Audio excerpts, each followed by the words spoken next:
സുഹൃത്തുക്കളെ, എൻ്റെ കഴിഞ്ഞ വീഡിയോ ജ്യോതിസറിനെ കുറിച്ചുള്ളതായിരുന്നു. ഭഗവത്ഗീതയുടെ ഉത്ഭവസനമായ ജ്യോതിസർ കണ്ട് ഞാൻ മുന്നോട്ട് യാത്ര തിരിച്ചു. എത്തിച്ചേർന്നത് പനോരമ വിഷൻ കാണാനുള്ള യാത്രയാണ്. Kurukshetra panorama vision. അതിനോടനുബന്ധമായുള്ള കൃഷ്ണ മ്യൂസിയവും കാണണം. ഞാൻ എത്തിച്ചേർന്നു. പനോരമ മെയിൻ കെട്ടിടത്തിൻ്റെ മുന്നിലേക്ക് എത്തിച്ചേർന്നു. ഞാൻ കവാടത്തിൻ്റെ മുന്നിൽ അർദ്ധകായ ശില്പങ്ങൾ, നമ്മുടെ ഇന്ത്യയുടെ അഭിമാനങ്ങളായ ശാസ്ത്രജ്ഞന്മാരുടെ അർദ്ധകായ പ്രതിമകൾ പിന്നിട്ട് ഞാൻ എത്തിച്ചേർന്നത് പ്രവേശന കവാടത്തിലേക്കാണ്. സഹോദരന്മാരുടെ ആഘോഷമായ രാഖി ആയതുകൊണ്ടാണെന്ന് തോന്നുന്നു പതിവിലധികം തിരക്കുണ്ടായിരുന്നു പ്ലാനറ്റേറിയത്തിൽ. കുട്ടികളും ശാസ്ത്ര കുതുകികളും ഫാമിലീസും എല്ലാം മനോഹരമായി എൻജോയ് ചെയ്യുന്നുണ്ടായിരുന്നു. ഇതിൻ്റെ ഉദ്ഘാടനം നടത്തിയത് അടൽ ബിഹാരി വാജ്പേയി ആയിരുന്നു. അന്നത്തെ പ്രധാനമന്ത്രിയായിരുന്ന അടൽ ബിഹാരി വാജ്പേയി ആയിരുന്നു. മാർച്ച് 6 തീയതി 2001 ഇത് ഇനാഗുറേറ്റ് ചെയ്തത്. അന്ന് മുതൽ ഇത് നല്ല രീതിയിൽ ഫംഗ്ഷനിങ് നടക്കുന്നു എന്നാണ് അറിയാൻ കഴിഞ്ഞത്. ഞാൻ അവിടെ പോയപ്പോൾ എനിക്ക് അങ്ങനെ തോന്നി. മനോഹരമായിട്ട് ഫംഗ്ഷനിങ്ങിലാണ് എല്ലാ കാര്യങ്ങളും. തിരക്കുണ്ടായിരുന്നു. കുട്ടികൾ അത് മനോഹരമായിട്ട് എൻജോയ് ചെയ്യുന്നുണ്ടായിരുന്നു. വിവിധ തരത്തിലുള്ള കളികൾ, അതായത് ശാസ്ത്രീയമായ കളികൾ, പരീക്ഷണ നിരീക്ഷണങ്ങൾ, അതേപോലെ തന്നെ ഡിസ്പ്ലേകൾ, പലതരത്തിലുള്ള ഡിസ്പ്ലേകൾ. എങ്ങനെയാണ് ലോഹം നിർമ്മിക്കുന്നത്, എങ്ങനെയാണ് സ്വർണം നിർമ്മിക്കുന്നത്, എങ്ങനെയാണ് പാത്രങ്ങൾ നിർമ്മിക്കുന്നത്, എങ്ങനെയാണ് അലൂമിനിയം വേർതിരിച്ചെടുക്കുന്നത്, അങ്ങനെയുള്ള പലതരത്തിലുള്ള ശാസ്ത്രീയ സംബന്ധമായിട്ടുള്ള താല്പര്യമുള്ളവർക്ക് ഒരിക്കൽ വിസിറ്റ് ചെയ്താൽ സമയം പാഴാകത്തില്ല. അത്രയും നല്ലൊരു ഇതാണ് പ്ലാനറ്റേറിയം. അത് കഴിഞ്ഞ് ഞാൻ പുറത്തോട്ട് ഇറങ്ങിയപ്പോൾ കണ്ടത് സ്കൂളിൽ നിന്നുള്ള കുട്ടികൾ വരിവരിയായിട്ട് നിൽക്കുന്നു. പ്ലാനറ്റേറിയം കാണാൻ വേണ്ടിയുള്ള കുട്ടികളാണെന്ന് തോന്നുന്നു. അവരെല്ലാം അച്ചടക്കത്തോടുകൂടി വരിവരിയായിട്ട് പ്ലാനറ്റേറിയത്തിലേക്ക് കയറാൻ വേണ്ടി നിൽക്കുന്നുണ്ട്. അപ്പോൾ ഇനി എൻ്റെ ആ യാത്ര അതിന് തൊട്ട് മുന്നിലുള്ള കൃഷ്ണ മ്യൂസിയത്തിലേക്കാണേ. അത് കൃഷ്ണ മ്യൂസിയം എന്ന് പറയുന്നത് എക്സ്ക്ലൂസീവ് ആയിട്ട് കൃഷ്ണന് വേണ്ടി സമർപ്പിച്ചിരിക്കുന്ന മ്യൂസിയം. എന്നാൽ ഞാനൊരു മാവേലിക്കരനായതുകൊണ്ട് തന്നെ നമ്മുടെ ഈ മാവേലിക്കരക്കാർക്കറിയാം പ്രതിഭാ തിയേറ്റർ, പണ്ടത്തെ പ്രതിഭാ തിയേറ്റർ കടന്നത് എങ്ങനെ ഇരിക്കും, അതേപോലുള്ളൊരു കെട്ടിടമാണ് ഈ കൃഷ്ണ മ്യൂസിയം എന്ന് പറയുന്നത്. മനോഹരമായിട്ട് അലങ്കരിച്ചിരിക്കുന്ന സ്ഥലമാണ്. കയറി ചെല്ലുമ്പോൾ തന്നെ ഭിത്തിയിലെല്ലാം കൗരവന്മാരും പാട്ടുകാരുടെയും അതുപോലെ തന്നെ കൃഷ്ണനെ കുറിച്ചുള്ള കാര്യങ്ങൾ മാത്രമാണ് എല്ലായിടത്തും എഴുതിയിരിക്കുന്നത്. ഞാൻ ടിക്കറ്റൊക്കെ എടുത്ത് അതിനോട് മുന്നോട്ടായിട്ടൊരു കൃഷ്ണന്റെ പ്രതിമകളൊക്കെ ഉണ്ട്, ഒത്തിരി കുറേ പ്രതിമകളുണ്ട്. ഞാനത് ടിക്കറ്റ് എടുത്ത് മുന്നോട്ട് നടന്ന് അകത്തേക്ക് കയറി. മനോഹരമായ ഒരു ആംബിയൻസ് ആണ് അവിടോട്ട് ചെന്ന് കയറിയപ്പോൾ തന്നെ. ആളുകൾ രാഖി ആയതുകൊണ്ട് തന്നെ, ഞാൻ പറഞ്ഞല്ലോ മുമ്പ് പറഞ്ഞ പോലെ തന്നെ, രാഖി ആയതുകൊണ്ട് തന്നെ മനോഹരമായിട്ടാണെങ്കിൽ ആളുകളുടെ തിരക്കുണ്ട്. ഇതിലിപ്പോൾ കാണുന്നതേ കുരുക്ഷേത്രയുടെ ഒരു മാപ്പാണ്. അതിനകത്ത് മുഴുവൻ ഡീറ്റെയിൽസ് ഉണ്ട്. കുരുക്ഷേത്രത്തിൽ എവിടൊക്കെയാണ് ഖനനം നടന്നത്, അത് എവിടെ നിന്നൊക്കെ കിട്ടിയിട്ടുള്ള ഉത്ഖനനത്തിന്റെ ഫലമായിട്ടുള്ള ശില്പങ്ങളാണെന്നൊക്കെയുള്ള അതിന് അവിടെ ഡിസ്പ്ലേ ചെയ്തിട്ടുണ്ട്. മനോഹരമായിട്ട് അലങ്കരിച്ചിട്ടുണ്ട്. നമ്മുടെ നാട്ടിലെ ട്രിവാൻഡ്രത്തൊക്കെ ചെന്ന് കഴിഞ്ഞാലുള്ള മ്യൂസിയത്തിലേക്ക് കയറുന്ന പോലത്തെ ഒരു അവസ്ഥയാണ്. പക്ഷെ ഇതൊരു ഒരു ഉത്തരേന്ത്യൻ ലെവലിലുള്ള മ്യൂസിയം. കൊള്ളാം. നമ്മൾ ഇതുവരെ കാണാത്ത കുറേയേറെ പ്രതിമകളുണ്ട് അവിടെ. കൃഷ്ണന്റെ വിഷ്ണുവിൻ്റെയും പ്രതിമകളാണ് കൂടുതലും. അപ്പോൾ അതിൻ്റെ പൂതനയുടെ മുകളിൽ നിന്ന് പാല് കുടിക്കുന്ന കൃഷ്ണൻ, അതേപോലെ തന്നെ വരാഹി പ്രതിമ, അതുപോലെ തന്നെ അങ്ങനെ പലതരത്തിലുള്ള ഒരു വ്യത്യസ്തമായ ഒരു ചുറ്റുപാടും മനോഹരമായിട്ട് അലങ്കരിച്ചിരിക്കുന്നു. കൃഷ്ണന്റെ തന്നെ എവിടെ തിരിഞ്ഞാലും കൃഷ്ണൻ എന്ന് പറയുന്ന അവസ്ഥയാണ്. എങ്ങോട്ട് നോക്കിയാലും കൃഷ്ണൻ. അത് ഹാരപ്പ കാലഘട്ടത്തിൽ കിട്ടിയിട്ടുള്ള കുറേ കാര്യങ്ങളൊക്കെ അവിടെ ഡിസ്പ്ലേ ചെയ്ത് കാണിച്ചിട്ടുണ്ട്. ഹാരപ്പയുടെ ഉദ്ഖനനത്തിന്റെ കാര്യങ്ങളും ഇവിടെ ഡിസ്പ്ലേ ചെയ്ത് കാണിച്ചിട്ടുണ്ട്. പക്ഷേ ഏറ്റവും കൂടുതലായിട്ട് എവിടെയും ഡിസ്പ്ലേ ചെയ്ത് കാണിച്ചിരിക്കുന്നത് കൃഷ്ണനാണ്. കൃഷ്ണൻ മാത്രമാണ് എല്ലായിടത്തും. കൃഷ്ണൻ ഇല്ലാതെ അവരുടെ ഒന്നുമില്ല. കൃഷ്ണന്റെ പലതരത്തിലുള്ള രൂപങ്ങൾ, കൃഷ്ണന്റെ പലതരത്തിലുള്ള വിഗ്രഹങ്ങൾ, അതാണ് അവിടെ കണ്ടുകൊണ്ടിരുന്നത്. കുറച്ചുകൂടെ മുന്നോട്ട് പോയപ്പോൾ ഒരു വിഗ്രഹത്തിൽ എൻ്റെ കണ്ണുടക്കി. അതൊരു സ്പെഷ്യൽ വിഗ്രഹമാണ്. ഒരു വൈഷ്ണവി, അതായത് വിഷ്ണുവിൻ്റെ സ്ത്രീ രൂപത്തിലുള്ള ഒരു വിഗ്രഹമായിരുന്നു. അതും നല്ല രസമുണ്ട് കാണാൻ. നല്ല ഭംഗിയായിട്ടിരിക്കുന്നു അത് അലങ്കരിച്ചിരിക്കുന്നത്. അങ്ങനെ ഞാൻ മുന്നോട്ട് നടന്നുകൊണ്ടേയിരുന്നു. നല്ല ഭംഗിയാണ്. കൃഷ്ണനെ ഇഷ്ടപ്പെടുന്നവർക്ക് വേണ്ടിയുള്ള ഒരു ഒരു ഒരു എന്താ പറയുക, കൃഷ്ണനെ കാണാൻ വേണ്ടി ചെല്ലാൻ പറ്റും നമുക്ക്. നൂറ്റാണ്ടുകൾക്ക് മുമ്പ് കൃഷ്ണ പ്രതിമകൾ, ദാരുശില്പത്തിലുള്ള പ്രതിമകൾ എല്ലാം അവിടെ കാണാം. കൃഷ്ണനെ ബേസ് ചെയ്തിട്ടുള്ള എല്ലാ കാര്യങ്ങളും, അതായത് ഇപ്പൊ കണ്ടുകൊണ്ടിരിക്കുന്നത് ദ്വാരകയുടെ ഉദ്ഖനന സമയത്ത് കിട്ടിയ നമ്മൾ പറയത്തില്ലേ കപ്പലൊക്കെ നിർത്തി ഇടാൻ വേണ്ടി ഉപയോഗിക്കുന്ന ആങ്കർ എന്ന് പറയുന്ന സാധനമില്ലേ, അതവിടെ കാണിച്ചിട്ടുണ്ട്. അതുപോലെ തന്നെ ദ്വാരകയുടെ ഒരു ഒരു രേഖാചിത്രം, അതായത് ദ്വാരക എങ്ങനെയാണ് വെള്ളത്തിനടിയിൽ കിടക്കുന്നത് എന്നുള്ള രേഖാചിത്രം കാണാം. പിന്നെ കൃഷ്ണനെ കുറിച്ച് ഏതൊക്കെ രാജ്യങ്ങളിൽ എവിടൊക്കെ ഉദ്ഖനനത്തിൽ കിട്ടിയിട്ടുള്ള ഡീറ്റെയിൽസ് ഉണ്ട്. അതിൽ സ്പെഷ്യലായിട്ട് തോന്നിയത് ലാവോസിലുള്ള ഒരു ഇതാണ്. ലാവോസ് എന്ന് പറയുന്നത് എനിക്ക് തോന്നുന്നത് ഏഷ്യയുടെ കിഴക്കൻ സൈഡാണെന്ന് തോന്നുന്നു. അത്രയും അവിടെയാണ് കൃഷ്ണനെ കുറിച്ചുള്ള കുറേയേറെ വിഗ്രഹങ്ങൾ കിട്ടിയിട്ടുണ്ടെന്ന് പറയുന്നു. അതിൻ്റെയൊക്കെ ഡീറ്റെയിൽസുകൾ അവിടെ നല്ലതായിട്ട് ഡിസ്പ്ലേ ചെയ്ത് വെച്ചിട്ടുണ്ട്, ഡീറ്റെയിൽസ് എഴുതിയിട്ടുണ്ട്. എനിക്ക് തോന്നുന്നത് ഇൻ്റർനെറ്റ് പരിധിയാൽ നമുക്കത് ഡീറ്റെയിൽസ് കാണാൻ പറ്റുമെന്ന് തോന്നുന്നു. അങ്ങനെ നമ്മൾ ഗ്രൗണ്ട് ഫ്ലോർ കഴിഞ്ഞ് നേരെ മുകളിലോട്ട് കയറുന്നത് ഇനിയും അതായത് കൃഷ്ണനെ ബേസ് ചെയ്തിട്ടുള്ള ചിത്രങ്ങൾ ആലേഖനം ചെയ്തിരിക്കുന്ന ഒരു നിലയിലേക്കാണ് നമ്മൾ അതായത് ഫസ്റ്റ് ഫ്ലോറിലോട്ട് ചെല്ലുമ്പോൾ അങ്ങനെയാണ് നമുക്ക് കാണാൻ പറ്റുന്നത്. ഞാൻ അങ്ങനെ ഫസ്റ്റ് ഫ്ലോറിലേക്ക് കടന്ന് പോയിക്കൊണ്ടിരിക്കുകയാണ്. നല്ല സാമാന്യം തിരക്കുണ്ടായിരുന്നു. അതുകൊണ്ട് ഇപ്പം ഞാൻ ആളുകളൊക്കെ പോകാൻ വേണ്ടി വെയിറ്റ് ചെയ്യുന്നതുകൊണ്ടാണ് ഈ വീഡിയോസ് എടുക്കാൻ പറ്റുന്നത്. അപ്പോൾ ഇങ്ങനെ നമ്മൾ ഒരു ഫ്ലോറിൽ കൂടെ അങ്ങനെ മുകളിലോട്ട് നടന്ന് കയറാം. പടിക്കെട്ടില്ല, അപ്പോൾ അതുകൊണ്ട് ആയാസം ഇല്ലാതെ നമുക്ക് കയറാൻ പറ്റും. അങ്ങനെ കയറി നമ്മൾ ഫസ്റ്റ് ഫ്ലോറിലേക്ക് എത്തി. ഫസ്റ്റ് ഫ്ലോർ എന്ന് പറയുന്നത് മുഴുവൻ ചിത്രങ്ങളാണ്. കൃഷ്ണനെ ബേസ് ചെയ്തിട്ടുള്ള മ്യൂറൽ പെയിന്റിങ്സുകൾ, പിന്നെ ആധുനിക കാലത്തുണ്ടായിട്ടുള്ള ചിത്രങ്ങളുണ്ട്, പഴയ കാലത്ത് കിട്ടിയ ചിത്രങ്ങളുണ്ട്. അങ്ങനെ കൃഷ്ണനെ കുറിച്ച് മാത്രമുള്ള ചിത്രങ്ങൾ. എവിടെ തിരിഞ്ഞാലും കൃഷ്ണനാണ്, കൃഷ്ണൻ മാത്രമേ ഉള്ളൂ എല്ലായിടത്തും.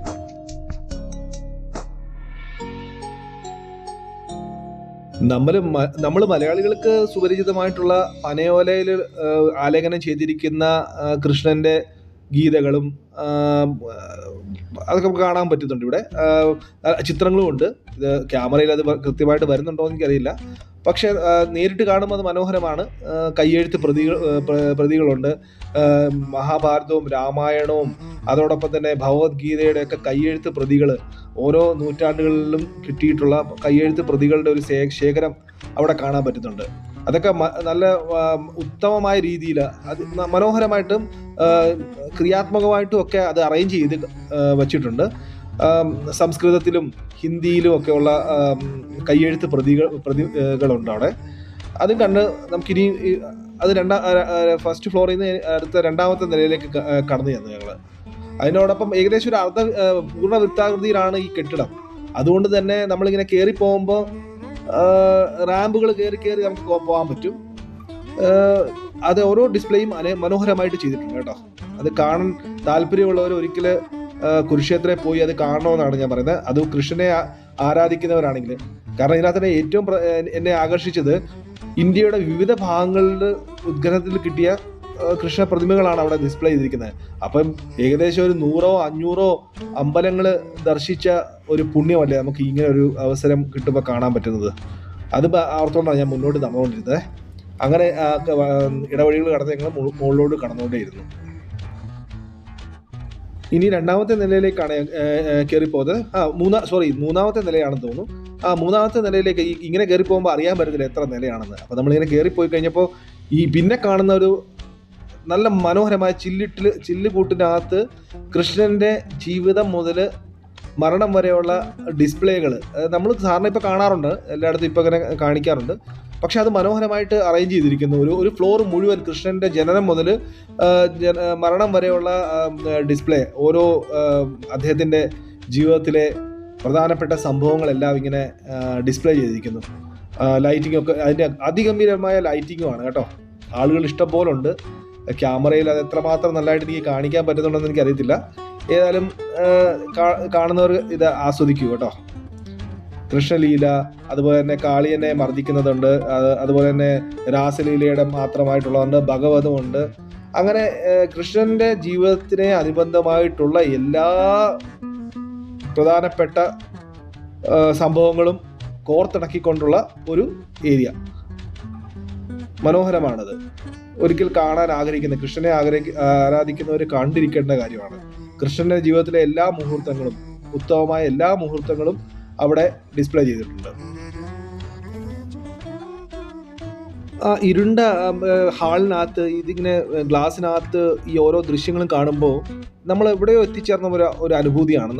ഒരു പ്രത്യേക ഫീലാണ് അവിടെ ചെന്ന് നിൽക്കുമ്പോൾ.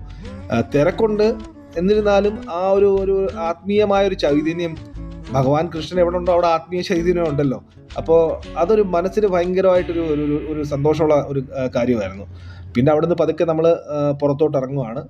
പുറത്തോട്ട് ഇറങ്ങുമ്പോഴൊക്കെ തന്നെ ഭിത്തികളിലൊക്കെ ഈ കൃഷ്ണനും രാമനും ഗണപതിയും എല്ലാം ഒരു അമ്പലത്തിൽ നമ്മുടെ ഒരു ഉത്തരേന്ത്യൻ അമ്പലങ്ങളിലൊക്കെ പോകുന്ന ഒരു ഫീലാണ് എവിടോട്ട് തിരിഞ്ഞാലും. അതുപോലെ തന്നെ പൗരാണികമായിട്ടുള്ള ഒരു കാലത്തെ അനുസ്മരിപ്പിക്കുന്ന തരത്തിലുള്ള ലൈറ്റിംഗ് അറേഞ്ച്മെന്റ് ഒക്കെയാണ്. അപ്പോൾ അതുകൊണ്ട് തന്നെ അതൊരു ആങ്സൈറ്റി ഉണ്ടാക്കുന്ന, ഒരു ആകാംക്ഷ ഉണ്ടാക്കിക്കൊണ്ടാണ് ഞാൻ മുന്നോട്ട് നടന്നുകൊണ്ടിരുന്നത്. ക്യാമറ അങ്ങോട്ടും ഇങ്ങോട്ടും പോയിക്കൊണ്ടിരിക്കുന്നത് അതുകൊണ്ടാണ്. കാരണം എങ്ങോട്ട് നോക്കണം, എവിടെ നോക്കിയാലും ഒരു സന്തോഷമുള്ള കാര്യങ്ങൾ, ഭംഗിയുള്ള കാര്യങ്ങൾ. അപ്പം പിന്നെ അതുകൊണ്ടാണ് ക്യാമറ അങ്ങോട്ടും ഇങ്ങോട്ടും ഓടിച്ചുകൊണ്ടേയിരുന്നു ഞാൻ. അങ്ങനെ മുന്നോട്ട് പോയിക്കൊണ്ടേയിരുന്നു. ക്യാമറയെ ശരിക്കും വന്നിട്ടുണ്ടോ എന്നറിയത്തില്ല. പക്ഷേ നമ്മുടെ കൗരവ വംശത്തിൻ്റെ മുഴുവൻ വംശാവലിയുടെ കഥകൾ ഇങ്ങനെ, അല്ലെങ്കിൽ പേരുകൾ ഒരു ഭിത്തിയിൽ ഇങ്ങനെ എഴുതി വെച്ചിട്ടുണ്ട്. ശരിക്കത് ക്യാമറ വന്നിട്ടില്ല, ക്ഷമ ചോദിക്കുന്നു. എന്നാലും കാണിക്കാൻ ശ്രമിച്ചിട്ടുണ്ട് ഞാൻ. അത് കഴിഞ്ഞ് നമ്മളൊരു കോറിഡോറിലൂടെ താഴോട്ട് ഇറങ്ങും. നമ്മൾ ഈ സിനിമാ തിയേറ്ററിനൊക്കെ ഇറങ്ങുന്ന ഒരു അവസ്ഥയാണ്. അതങ്ങോട്ട് പുറത്തോട്ട് ഇറങ്ങിക്കഴിഞ്ഞ് കഴിഞ്ഞാൽ ഒരു മട്ടുപ്പാവിലേക്ക് നമ്മൾ എത്തും. അവിടെ ഈ ഒരു പാഞ്ചാലി സ്വയംവരത്തിൻ്റെ ഒരു സീൻ അവിടെ ക്രിയേറ്റ് ചെയ്തിട്ടുണ്ട്. അതും മനോഹരമായിട്ട് അനുഭവപ്പെട്ടു. അവിടെ നിന്ന് ഇങ്ങനെ പതുക്കെ നമ്മൾ വീണ്ടും അങ്ങോട്ട് താഴോട്ട് ഇറങ്ങുകയാണ്. ഇനിയും കുറച്ച് ദൂരം ഇനി മുന്നോട്ട് പോകണം. ഇടവഴികൾ, ഒരു ഇരുണ്ട ഞാൻ പറഞ്ഞല്ലോ, ഒരു പുരാതന കാലത്തിലേക്ക് നമ്മൾ കടക്കുന്നൊരു പ്രതീതിയാണ് അവിടുന്ന് അങ്ങോട്ട് നടക്കുമ്പോഴൊക്കെ. പുതിയ ആധുനിക കാലഘട്ടത്തിലുള്ള സാധനങ്ങൾ കാണുമ്പോഴേ മാത്രമാണ് നമുക്ക് തോന്നുന്നത് നമ്മൾ പുതിയ കാലഘട്ടത്തിലേക്ക് എത്തിയെന്നുള്ളത്. അങ്ങനെ താഴേക്ക് ഇറങ്ങുന്നു. ഇനിയിപ്പം എൻ്റെ തൊട്ട് മുമ്പിൽ ഒരു കുബേരൻ്റെ ഒരു പ്രതിമയുണ്ട്. തൊട്ട് മുന്നിലായിട്ട് കുറേ ഡിസ്പ്ലേകൾ, മ്യൂറൽ പെയിൻറ്റിങ്ങൾ പോലത്തെ ഡിസ്പ്ലേകൾ ചെയ്ത് കെട്ടിട്ടുണ്ട്. അങ്ങ് അകലെയായിട്ട് പനോരമ വിഷയൻ്റെ ആ കെട്ടിടം കാണാം. ഇത് കുബേരൻ്റെ പ്രതിമയാണ്. അങ്ങനെ ഞാൻ താഴോട്ട് ഇറങ്ങാൻ ഇനിയും നമ്മൾ താഴോട്ട് ഇറങ്ങുവാണ്. താഴെ ഇറങ്ങിക്കൊണ്ടിരിക്കുകയാണ്. എൻ്റെ കൂടെ കുറേ ആളുകളുണ്ട്. അവരുടെ കൂടെ ഞാനും പതുക്കെ താഴോട്ട് ഇറങ്ങി. അപ്പം മുകളിൽ നിന്ന് ഒരു കോറിഡോറിൽ കൂടെ താഴോട്ട് നോക്കിയപ്പോൾ അങ്ങ് അകലെയായിട്ട് കാണുന്നത് ഭീഷ്മ പിതാമഹൻ ശരശയിൽ കിടക്കുന്ന ഒരു പ്രതിമയുണ്ട്. അത് കണ്ടുകൊണ്ട് ഞാൻ പതുക്കെ താഴോട്ട് ഇറങ്ങി. ചൂതകളിയുടെ പ്രതിമകൾ, ചൂതാട്ടത്തിൽ നടക്കുന്ന കഥകൾ, ഭിത്തികളിലൊക്കെ ആ പൗരാണിക കാലത്തിൻ്റെ എല്ലാ ഒരു ഭംഗിയുണ്ട് അതിനകത്ത്. ഞങ്ങൾ അങ്ങനെ പതുക്കെ താഴോട്ട് ഇറങ്ങിക്കൊണ്ടിരുന്നു.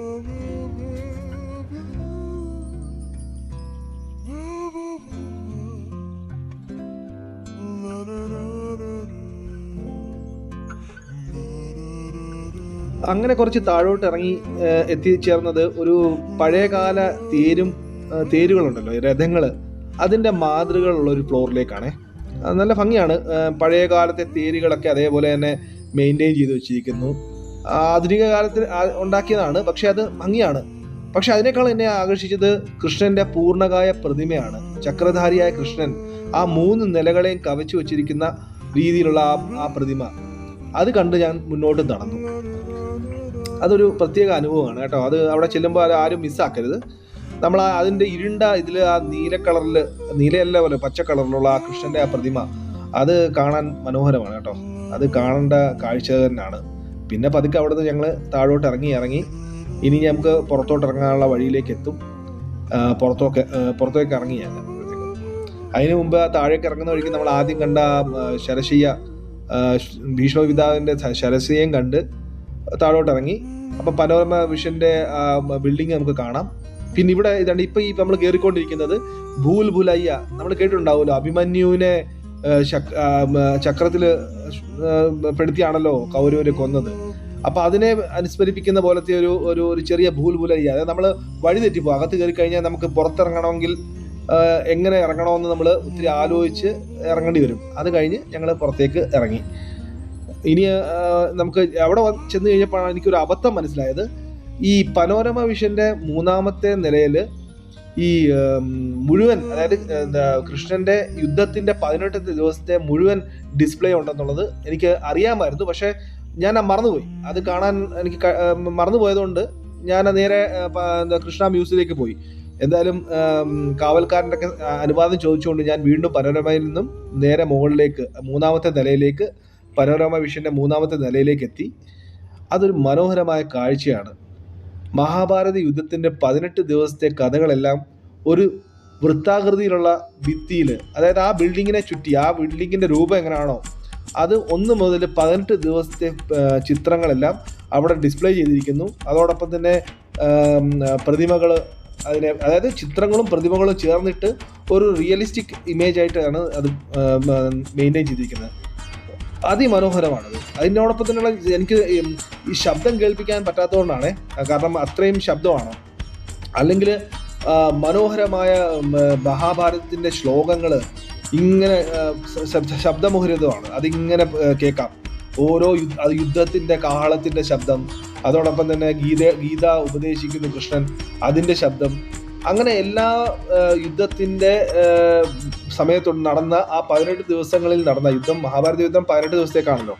അപ്പോൾ ആ 18 ദിവസങ്ങളിൽ നടന്ന എല്ലാ കാര്യങ്ങളും ഞാനിപ്പോൾ കണ്ടുകൊണ്ടിരിക്കുന്ന ഘടോൽകജന് വധമാണ്. അങ്ങനെ നമുക്കത് ഭയങ്കരമായിട്ടുള്ള ആൾ തിരക്കുള്ളതുകൊണ്ടാണ് എനിക്ക് ആ ശബ്ദം ഇടാൻ പറ്റാത്തത്. കാരണം അതിൻ്റെ ശബ്ദവും അവിടുത്തെ ശബ്ദം കൂടെ ചേർന്നിട്ട് ഒരു വല്ലാത്തൊരു കോലാഹല ശബ്ദമായിപ്പോയി. അല്ലെങ്കിൽ അത് കേൾപ്പിക്കണമെന്ന് എനിക്ക് നമ്മുടെ ഓരോ പ്രേക്ഷകരോടും എനിക്ക് ആഗ്രഹമുണ്ട്. അങ്ങനത്തെ ശബ്ദം, അതിൻ്റെ റിയലിസ്റ്റിക് ആയിട്ട് ആ കാര്യങ്ങൾ നിങ്ങളിലേക്ക് എത്തിക്കാനാണ് എൻ്റെ ആഗ്രഹം. പലർക്കും വരാൻ പറ്റാത്തവരുണ്ട്. പ്രായമായ നമ്മുടെ അമ്മൂമ്മമാർ, അപ്പൂപ്പന്മാർ, നമ്മുടെ പ്രായമുള്ള ചേട്ടന്മാർ, അവർക്കൊക്കെ ഇവിടെ വരാനോ അങ്ങനെ വരാൻ പറ്റാത്തൊരു സാഹചര്യത്തിലുള്ളവർക്കൊക്കെ വേണ്ടിയാണ് എൻ്റെ ഈ പ്രയാസം.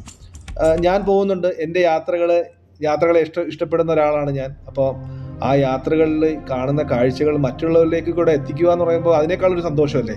അപ്പോൾ ഇപ്പോൾ ഈ യൂട്യൂബും അതുപോലത്തെ മാധ്യമങ്ങളുള്ളപ്പം അത് നമുക്ക് മനോഹരമായിട്ട് എത്തിക്കാനും പറ്റുന്നുണ്ടല്ലോ.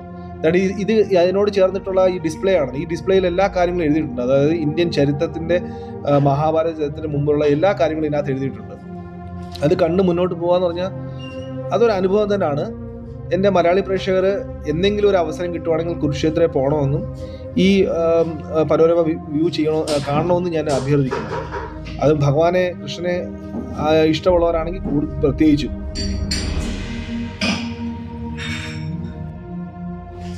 വീഡിയോ കുറച്ച് നീണ്ടു പോകുന്നുണ്ട്, എനിക്കറിയാം.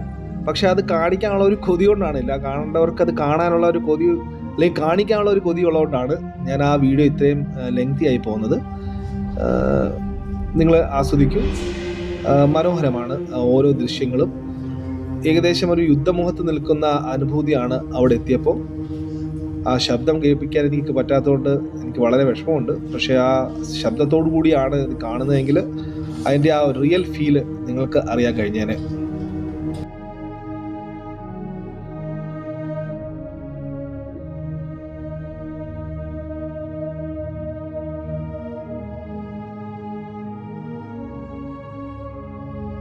അത് കണ്ട് മനസ്സംതൃപ്തിയോടുകൂടി ഞാൻ താഴേക്ക് ഇറങ്ങുകയാണ്. ഇനി എനിക്ക് മുന്നോട്ട് പോകണം. എൻ്റെ യാത്ര മുന്നോട്ട് നടക്കണം. അങ്ങനെ ഞാൻ കുറച്ച് മുന്നോട്ട് നടന്നു കഴിഞ്ഞപ്പോൾ, അവിടെ നിന്ന് ഇറങ്ങി ഞാൻ കുറച്ച് മുന്നോട്ട് നടന്നപ്പോൾ ഒരു വലിയ ഭീമാകാരമായ ഒരു കെട്ടിടം കണ്ടു. അതെന്താണെന്ന് എനിക്ക് മനസ്സിലായില്ല. പക്ഷെ ആളും പേരും ഒന്നുമില്ല, വളരെ ശാന്തമായിട്ടിരിക്കുന്നു, തിരക്കേ ഇല്ല. അപ്പം ഞാൻ പതുക്കെ അതിനകത്തേക്ക് കടന്നു ചെന്നു. അപ്പോഴാണത് മനസ്സിലായത്, കുരുക്ഷേത്ര യൂണിവേഴ്സിറ്റി കുറേ കാലം ഈ കെട്ടിടത്തിനുള്ളിലാണ് നടന്നുകൊണ്ടിരുന്നത്. ശരിക്കിത് പഞ്ചാബിൻ്റെ ഒരു രാജാവ് നിർമ്മിച്ച, അദ്ദേഹത്തിൻ്റെ, അതായത് കുരുക്ഷേത്രയിലേക്ക് അദ്ദേഹം വരുന്ന സമയത്ത് താമസിക്കാൻ വേണ്ടി നിർമ്മിച്ചിരിക്കുന്ന ഒരു ഔട്ട് ഹൗസ് പോലത്തെ ഒരു കെട്ടിടമാണ്. ഇഷ്ടിക കൊണ്ട് നിർമ്മിച്ചിരിക്കുന്ന അതിമനോഹരമായ ഒരു കെട്ടിടമാണിത്. കാഴ്ചയുടെ അതിസുന്ദരമാണ്. ഞാൻ അവിടുത്തെ കാവൽക്കാരനുണ്ട്, അദ്ദേഹത്തെ എനിക്ക് കാണിക്കാൻ പറ്റത്തില്ല. അദ്ദേഹം എൻ്റെയൊക്കെ റെസ്ട്രിക്ഷൻ ഉണ്ട് അവിടെ വീഡിയോ നിർമ്മിക്കാൻ. പക്ഷെ എന്നാലും ഞാൻ അദ്ദേഹത്തിൻ്റെ പെർമിഷനോടുകൂടി, പെർമിഷൻ ഇല്ലാതെയാണ്, ശരിക്കും പറഞ്ഞാൽ പെർമിഷൻ ഇല്ല, ഞാനത് കാണിക്കാൻ ശ്രമിച്ചിരിക്കുന്നത്. അത് കണ്ട് ഞാൻ മുന്നോട്ട് നടന്നു. അങ്ങ് അകലെ കാണുന്നത് വലിയൊരു ബിൽഡിങ്, ഒരു നിർമ്മിതിയാണ്. അത് കാണാനുള്ള കാരണം, നമ്മൾ അന്ന് എൻ്റെ പഴയ വീഡിയോ കണ്ടവർക്കറിയാം, കുരുക്ഷേത്ര ബ്രഹ്മസരോവറിൻ്റെ അവിടെ നമ്മൾ കണ്ട ആ വലിയ കെട്ടിടം ഓർമ്മയുണ്ടായിരിക്കുമല്ലോ പ്രേക്ഷകർക്ക്. അത് കാണാൻ വേണ്ടിയുള്ള യാത്രയ്ക്കിടയ്ക്ക് ഒരു ഗ്രൗണ്ട് കണ്ടു, ഒരു പാർക്ക് കണ്ടു. ഞാൻ ആ പാർക്കിൻ്റെ ഉള്ളിലേക്ക് കടന്നു. കുറച്ചു നേരം ഇരുന്നിട്ട് പോകാമെന്ന് വിചാരിച്ചു. കാരണം ഉച്ചവെയിലായിരുന്നു. അപ്പം വെയിലില്ലെങ്കിലും മഴയോടെ ആരംഭമാണെങ്കിലും ഒന്ന് തളർന്നുകൊണ്ട് ഞാൻ പതുക്കെ നടന്ന് ആ ഗ്രൗണ്ടിൻ്റെ ഉള്ളിലേക്ക് കടന്നു. അങ്ങ് അകലെയായിട്ട് ഒരു നല്ലൊരു പ്രതിമ കണ്ടു. ഒരു മുനിവര്യൻ്റെ മുന്നിൽ നിൽക്കുന്ന ഒരാൾ പ്രാർത്ഥിച്ചുകൊണ്ട് നിൽക്കുന്ന ഒരു പ്രതിമ. അപ്പോൾ അത് കാണാനുള്ള ആഗ്രഹത്തോടു കൂടി ഞാൻ അകത്തേക്ക് കടന്നുകൊണ്ടിരിക്കുകയാണ്. മനോഹരമാണ് ആ ഏരിയ. അത് വളരെ നല്ല ആംബിയൻസ് ആണ്. കാരണം ആ ഒരു ശാന്തതയും പച്ചപ്പും പിന്നെ ഒരു തടാകവും ഒക്കെ ആയിട്ട് ആ പ്രത്യേക ആംബിയൻസ് കേട്ടോ. അത് എന്താണ് കാര്യങ്ങൾ ഞാനത് എനിക്കറിയില്ല. ഞാനത് അറിയാതെയാണ് അവിടെ ചെന്ന് കയറിയത്. കുരുക്ഷേത്രം എന്ന് പറയുന്നത് എവിടെ എന്ത് ചെയ്താലും എല്ലാം മഹാഭാരതവുമായിട്ടും പൗരാണികമായിട്ടൊക്കെ ബന്ധപ്പെട്ട, ബ്രഹ്മാവുമായിട്ടും അതേപോലെ തന്നെ വിഷ്ണുവായിട്ടും ശിവനുമായിട്ടൊക്കെ ബന്ധപ്പെട്ട കഥകളാണ് എല്ലായിടത്തും. അത് കാരണം തന്നെ ഏതൊക്കെ കഥകളാണ് എന്തൊക്കെയാണെന്ന് ചോദിച്ചാൽ ചിലപ്പോൾ നമുക്കത് മനസ്സിലാകത്തില്ല. പക്ഷെ അത് ഒരു പൗരാണികമായ ഒരു സന്തോഷം, അതായത് മനസ്സിൻ്റെ ഒരു സന്തോഷമുള്ള ഒരു ഏരിയയാണത്. നമ്മൾ അവിടെ ചെന്നിരിക്കുമ്പോൾ ഞാൻ ഒറ്റയ്ക്കുള്ള യാത്ര ആയതുകൊണ്ട് തന്നെ അവിടെ ചെന്നിരിക്കുമ്പോൾ കിട്ടിയ ഒരു ശാന്തത, അത് മനസ്സിൻ്റെ ഭയങ്കര ശാന്തതയാണ്. കുരുക്ഷേത്ര പിടിച്ചടക്കിയ ഏതോ ഒരു കഥയാണ് ഇതിൻ്റെ. ഞാനത് നോക്കട്ടെ. ഇതിൻ്റെ ചിലപ്പോൾ നിങ്ങൾ ഓൺലൈനിൽ നോക്കിയാൽ ചിലപ്പോൾ ഈ കഥകൾ മനസ്സിലാവുമായിരിക്കാം. ഏതായാലും ഞാൻ ആ കഥയിലേക്ക് പോകുന്നില്ല. ആ ആംബിയൻസും പിന്നെ അതിനോട് അനുബന്ധിച്ചിട്ടുള്ളൊരു താമരക്കുളവും, ആ താമരക്കുളമില്ല, വെള്ളമില്ല, പക്ഷെ അത് ആ താമര വിരിഞ്ഞു നിൽക്കുന്നത് അത് മനോഹരമായ കാഴ്ചയായിരുന്നു. അതിനോട് ചേർന്ന് അതിൻ്റെ ആ മുഴുവൻ ആംബിയൻസ് മനോഹരമാണ് കേട്ടോ. ആ ആംബിയൻസ്, അതിൻ്റെ ചുറ്റിനുള്ള ശാന്തതയാണ് എന്നെ ഏറ്റവും കൂടുതൽ ആകർഷിച്ചത്. ഒരു ശബ്ദവും ഇല്ല, നിശബ്ദമായി കിടക്കുന്നു. കുറച്ചാളുകളെ ഉള്ളായിരുന്നു. അപ്പോൾ ഞാൻ കുറേ നേരം അവിടെ ഇരുന്നു. ആ ദൈവത്തെ വിചാരിച്ചുകൊണ്ട് ആ മുന്നോട്ട് നടന്നപ്പോൾ ആ വലിയ കെട്ടിടം ബിർള മന്ദിറാണ് എനിക്ക് തോന്നുന്നത്. ഇതൊരു കെട്ടിടം 500 കോടിയോ 1000 കോടിയുടെ ഒരു നിർമ്മിതിയാണ് ഇപ്പം നടന്നുകൊണ്ടിരിക്കുന്നത്. അത് പൂർത്തീകരിച്ചിട്ടില്ല. കുറച്ച് കാലത്തിനകത്ത്, അതായത് ഏകദേശം ഒരു 3 വർഷത്തിന് മുതൽ 5 വർഷത്തിനകത്ത് അത് പൂർത്തീകരിക്കുമെന്നുള്ള എൻ്റെ കൂടെ നടക്കാൻ വന്ന ആളുണ്ടായിരുന്നു. എൻ്റെ കൂടെ ഒരാൾ വന്നു. ഞാൻ പുള്ളിയോടൊക്കെ ചോദിച്ചപ്പോൾ പുള്ളിയാണ് എനിക്കിത് പറഞ്ഞത്. അങ്ങനെ ഞാൻ പതുക്കെ ബ്രഹ്മസരോവറിൻ്റെ ഗേറ്റിലേക്ക് എത്തിച്ചേർന്നു. അവിടെ ഒരു അർജുൻ്റെ പ്രതിമയുള്ള ഒരു ചോക്ക് എന്ന് പറഞ്ഞാൽ നമ്മുടെ ഒരു സിറ്റിയുടെ ഒരു ഭാഗം, അവിടെ ഞാൻ എത്തിച്ചേർന്നു. ഇനി എനിക്ക് മുന്നോട്ട് പോകേണ്ടത് ചണ്ഡീഗഡിലേക്കാണ്. അപ്പം ഞാൻ യാത്ര തിരിച്ചു പോകാനുള്ള തയ്യാറെടുപ്പിലേക്കായി. റോഡ് നിറച്ച് കാഷായ വസ്ത്രധാരികളാണ്, സന്യാസികളാണ് കൂടുതലും. അവരവരുടെ ഒരു ഡേറ, അതായത് അവരൊരു കൂട്ടം കൂടി ഇരുന്ന് അവരുടെ കഥകളൊക്കെ പറയുന്നത് കാണാം. അപ്പോഴത്തേക്ക് ഞാൻ അവിടുന്ന് ഒരു കാറ് കിട്ടി. എനിക്ക് അവിടുന്ന് ഷെയർ കാറ് കിട്ടി. അവിടുന്ന് ഞാൻ യാത്ര തിരിച്ചു. അപ്പോഴാണ് കാറിലുണ്ടായിരുന്ന എൻ്റെ ഒരു സുഹൃത്തെന്ന് പറയാൻ പറ്റത്തില്ല, അവിടെ നിന്ന് പരിചയപ്പെട്ട ആളാണ്. അദ്ദേഹം പറഞ്ഞു, ഇവിടെ അടുത്താണ് നമ്മുടെ ഈ മാർക്കണ്ഡേയ ക്ഷേത്രം എന്ന് പറയുമ്പോൾ എല്ലാവർക്കും ഓർമ്മ വരണമെന്നില്ല.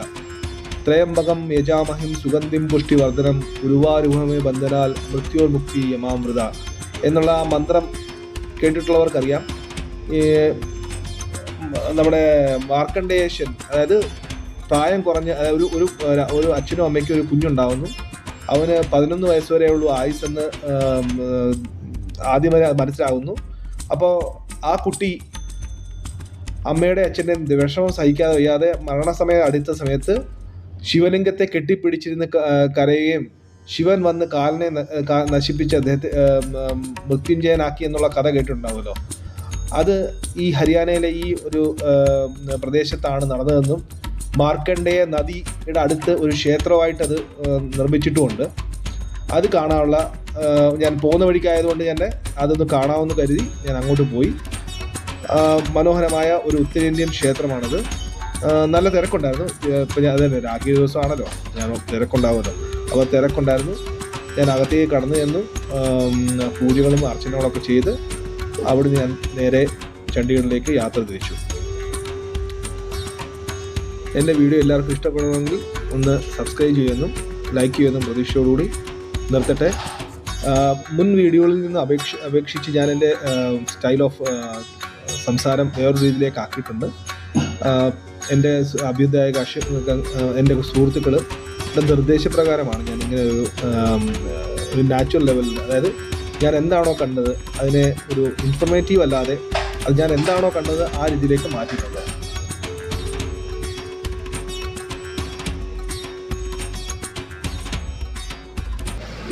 വീഡിയോ കാണുമെന്നും സബ്സ്ക്രൈബ് ചെയ്യുമെന്നും പ്രതീക്ഷയോടെ നിർത്തട്ടെ. സതീഷ്, ശ്രീഹരി.